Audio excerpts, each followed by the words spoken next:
ये ऐसी तिथियां हैं जो सोमवार से सोमवार तक का जो सावन होता है, पर भाग्यशाली हो आप जो 72 साल बाद ये जो सावन का महीना आया है सोमवार से सोमवार तक का।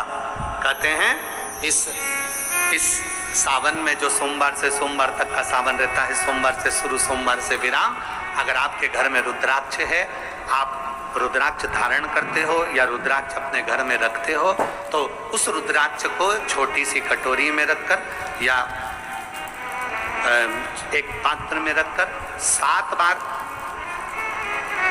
किसी भी अमावस पर, सावन में जो अमावस्या पड़ती है, ये सोमवार से सोमवार वाली सावन, इसके बाद वाले सावन का वर्णन नहीं कर रहा, हम इस सावन की बात कर रहे हैं। या तो अमावस, पूर्णिमा, त्रयोदशी, चतुर्दशी या प्रदोष, शिवरात्रि, अष्टमी, ये ऐसी तिथियां हैं जो सोमवार से सोमवार तक का जो सावन होता है, सावन में कटोरी में रखकर, प्लेट में रखकर, थाली में रखकर 7 बार अपने घर में अगर रुद्राक्ष है तो उसको बलवान बनाने के लिए इसी सावन के महीने में 7 बार तो जल, 5 बार दूध गौ माता का और 2 बार गाय का घी उस रुद्राक्ष पर लेपित करना चाहिए। और फिर उस रुद्राक्ष को धूप बत्ती हो या घर में गूगल की धूप हो, वो धूप बत्ती से उस रुद्राक्ष को सिद्ध कर लेना चाहिए। कुछ नहीं आता ना, शिव का नाम लो, श्री शिवाय नमस्तुभ्यं बोलो और उस रुद्राक्ष का स्पर्श कर कर अपने गले में धारण करते हो तो गले में, पूजन में रखते हो तो पूजन में, या किसी कार्य सिद्धि के लिए रखते हो तो कार्य सिद्धि के लिए। अगर ये सोमवार से चालू होने वाले सावन को, सोमवार से विराम होने वाले सावन में अगर हम सिद्ध कर लेते हैं तो वो रुद्राक्ष हमारे जीवन का सबसे श्रेष्ठ रुद्राक्ष हो जाता है, सर्वश्रेष्ठ। अभी हमारे सीहोर में कुबेरेश्वर धाम पर ये जो सावन का महीना आया है, इस सावन में हमारे यहाँ कुबेरेश्वर धाम पे वैसे तो जो महाशिवरात्रि आती है, जिस समय रुद्राक्ष उत्सव होता है, उस समय पर रुद्राक्ष को सिद्ध कर लिया जाता है। पर जो सावन ये आया है, इस सावन में हमारे यहाँ प्रतिदिन बाबा के रुद्राक्ष को सिद्ध करते, प्रतिदिन नियम है रुद्राक्ष पर जल चढ़ाना, दूध चढ़ाना, घृत लगाना और बाबा के रुद्राक्ष, क्योंकि इतने भक्त आते हैं उनके लिए वो रुद्राक्ष सिद्ध होना चाहिए।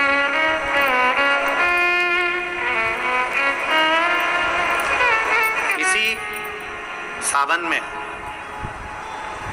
4 मुखी 3 रुद्राक्ष, कितने? 4 मुखी कितने? 3। 5 मुखी रुद्राक्ष 3 और 6 मुखी रुद्राक्ष 3। इनके बीच में सवा गांठ लगाई जाती है। 4 रुद्राक्ष कितने? जल्दी बोलो। 4 मुखी रुद्राक्ष कितने? 3। 5 मुखी रुद्राक्ष कितने? 3। 6 मुखी रुद्राक्ष कितने? 3। इनके बीच में सवा गांठ लगाई जाती है। मतलब एक गांठ पूरी लगाई जाती है, फिर आधी गांठ लगाकर फिर रुद्राक्ष को डाला जाता है लाल धागे में, फिर सवा गांठ ऐसी चलती है। 9 रुद्राक्ष होते हैं कुल टोटल। अगर ये 9 रुद्राक्ष को शंकर भगवान के शिवलिंग के पास में रखकर ये सावन, इसको अन्य सावन में नहीं कर सकते, केवल इसी सावन भगवान शिव के मंदिर में शिवलिंग के पास उसको रखकर 7 लोटा जल, 5 बार दूध और 2 बार घृत अगर लेपन कर दिया जाता है उस माला को, और उसी माला को हम बेलपत्री के पेड़ के नीचे बैठकर अपने गले में अगर धारण कर लेते हैं तो दुनिया का ऐसा कोई कार्य नहीं जो तुम्हारे लिए हो नहीं, पक्के में होकर ही मानो। उस रुद्राक्ष का इतना मान, ये तुम जो सहज में सुन रहे हो ना, हम फिर कहेंगे दया सिंह, जो हम फिर दया सिंह जी को धन्यवाद देंगे कि ये जो सावन के महीने की कथा लिए दया सिंह जी, ये साधारण नहीं है। दुनिया के लोग भले इसको सहजता में रखें। 27 जुलाई 1953 में ये सावन आया था, उसके बाद 2024 में ये सावन आया। लोग तरसते हैं इस सावन के लिए कि इसमें हमें रुद्राक्ष को सिद्ध करना है, हमें इसमें बेलपत्र का पान करना है, इसमें हम जो मांगेंगे हमारा बाबा कृपा करने के लिए तत्पर रहता है। ये वो रुद्राक्ष का आनंद पाते। मैं धन्यवाद देता हूँ दया सिंह जी आपको बहुत बहुत और पूरी समिति को। शिव मंदिर में जैसे आप लोग जाते होंगे शंकर जी के मंदिर में, तो ये तो शिवलिंग हो गया, ये जलाधारी हो गई, ये जलाधारी है, ये शिवलिंग है। और जलाधारी और शिवलिंग के यहाँ शिवलिंग से लेकर जहां से पानी नीचे गिर रहा है, आप पानी यहाँ चढ़ाते हो तो ये घूम के यहाँ से नीचे आ जाता है। आपने जल यहाँ चढ़ाया शिवलिंग पे तो जल घूमकर यहाँ से नीचे आ जाता है। इस जगह से नीचे की ओर आ जाता है, इस स्थान से। प्रयास करिए, ये जो सावन आया है 72 वर्ष के बाद, प्रयास करिए कि कितना बड़ा भी रोग है, कितनी बड़ी भी बीमारी है, आप डॉक्टर से इलाज करवाओ, पर ये जो स्थान है अशोक सुंदरी का, इस स्थान पर एक बार अपनी हथेली रख कर देखिए और भगवान शिव से पंचाक्षर मंत्र नमः शिवाय, षडाक्षर मंत्र ओम नमः शिवाय या श्री शिवाय नमस्तुभ्याम स्मरण कर कर देखिए और एक बेलपत्र बाबा की लेकर जहां से पानी नीचे गिरता है उस स्थान पर लगाकर उसी बेलपत्र को खाइए और फिर जाकर डॉक्टर को एक बार फिर जांच करवाइए कि उस रोग में आराम कितना लगा है, उस रोग में अंतर कितना आया। सावन का ये महीना जिसमें आप भगवान शंकर की अविरल भक्ति को धारण कर रहे हो, सोमवार से सावन चालू हुआ और सोमवार के दिन सावन विराम होगा। ऐसा सावन 72 साल के बाद आया। 27 जुलाई 1953 में ऐसा सावन पड़ा था। कितनी तारीख को?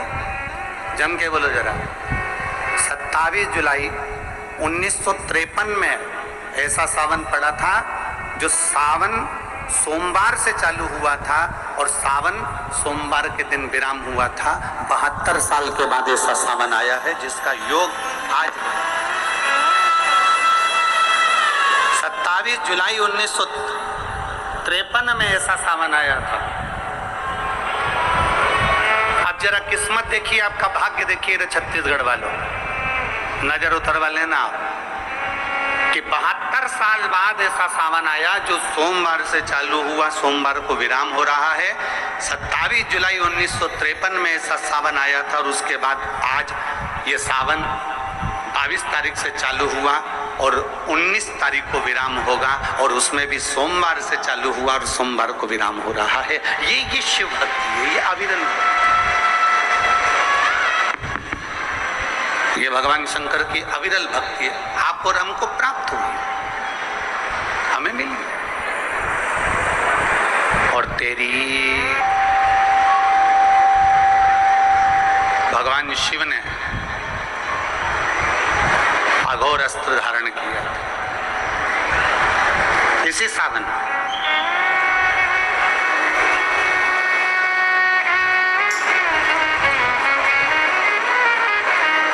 त्रिपुरासुर असुर हो गया, 3 पुरियों का निर्माण कर कर वो निवास कर रहा।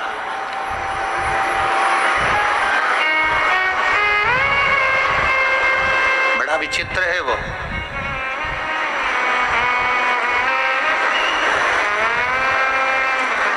बहुत सावन आते हैं, सारे सावन आते हैं, हर वर्ष सावन का महीना आता है, हर वर्ष श्रावण का सोमवार भी आता है, हर वर्ष प्रदोष भी आती है, हर वर्ष शिवरात्रि भी आती है सावन की, हर वर्ष अष्टमी भी आती है, छठ भी आती है, सब तिथियां आती हैं।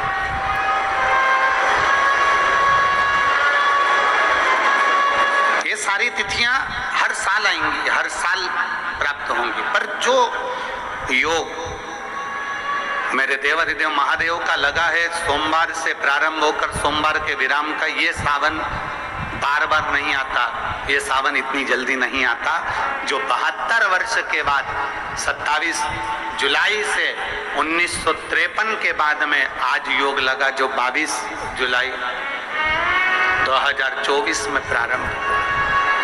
बहुत ना जाने कितने कितना साधना तप का वध कर दूं पर नहीं मर। ब्रह्मदेव ने विचार करा कि त्रिपुरासुर का वध